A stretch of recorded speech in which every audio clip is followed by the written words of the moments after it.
నెలల నిండని జన్మించిన బిడ్డ కోసం ఆక్సిజన్ అందించేందుకు పరుగులు తీస్తూ తల్లడిల్లిన తండ్రి. ఈ సంఘటనపై సామాజిక మాధ్యమాల్లో వైరల్ అయింది.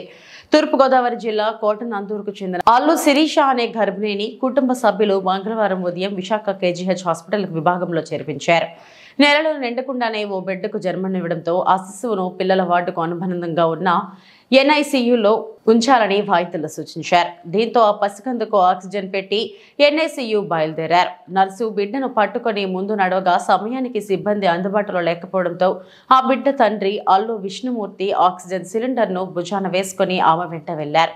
ఈ ఘటనను వీడియో తీసిన కొందరు సామాజిక మాధ్యమాల్లో పెట్టారు. దీనిపై ఆసుపత్రి పర్యవేక్షక వైద్యాధికారి డాక్టర్ శివానంద ఆరా తీశారు. వైద్యులు సిబ్బందిని పిలిచి ఆగ్రహం వ్యక్తం చేశారు.